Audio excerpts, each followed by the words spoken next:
कि आप निगरान हुकूमत में आए क्यों? अगर आपने इलेक्शन लड़ना था, इसलिए चूँकि निगरान हुकूमत के अंदर तो वही लोग आते हैं जिन्होंने इलेक्शन नहीं लड़ना होता। देखिए मुनज़्ज़र, मेरा उस वक्त ये इरादा नहीं था कि मैं इलेक्शन लड़ूंगा, बिकॉज मैं ऑलरेडी सेनेट में था, पार्लियामेंट में था। तो फैमिली के और मेंबर्स थे जिन्होंने इलेक्शन कंटेस्ट करना था, जिसमें मेरे कजिन्स थे और भाई थे।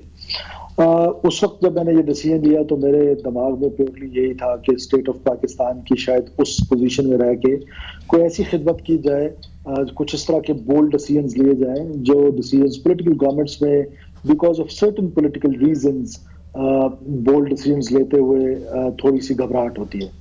तो जिसमें अफगान रिपेट्रिएशन हुआ बाद में, और फिर policy, one document regime, so and so on, smuggling.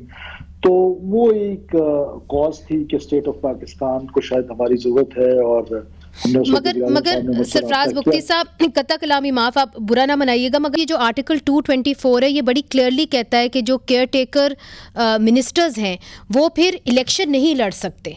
तो क्या आपने इस आर्टिकल को पढ़ा नहीं था? चूँकि आप अगर केयर टेकर इंटीरियर मिनिस्टर थे तो उसके बाद आप वो जो इलेक्शन आ रहा है वो आप लड़ नहीं सकते।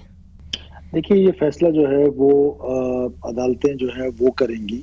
बुनियादी बात ये है कि कॉन्सेप्ट इसका ये है कि जो कॉन्स्टिट्यूशन में 199 है या 224 है, 224 ये कहता है कि केयर टेकर मिनिस्टर जो है वो इलेक्शन नहीं लड़ सकता। तो at the moment I am not a care taker minister. बुनियादी तौर पे मेरी ये अंडरस्टैंडिंग है, बाकी इसकी इंटरप्रिटेशन जो है लॉ एक्सपर्ट्स दो डिफरेंट तरीके से कर रहे हैं। और उसमें मैं समझता हूँ कि जो मुझे इंटरप्रिटेशन मिली है वो यही है कि इसमें जो कॉन्स्टिट्यूशन है वो एज केयर टेकर मिनिस्टर जो है वो इलेक्शन को रोकता है, उसको इलेक्शन की इजाजत नहीं देता।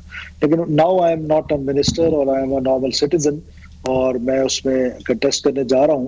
अब ये डिपेंड करता है कि इसकी इंटरप्रिटेशन सुप्रीम कोर्ट तक जाएगी या हाई कोर्ट्स करेंगी, या शायद इंटरप्रिटेशन की जरूरत ना पड़े, बिकॉज मैंने शेड्यूल से पहले ही रिजाइन कर दिया था।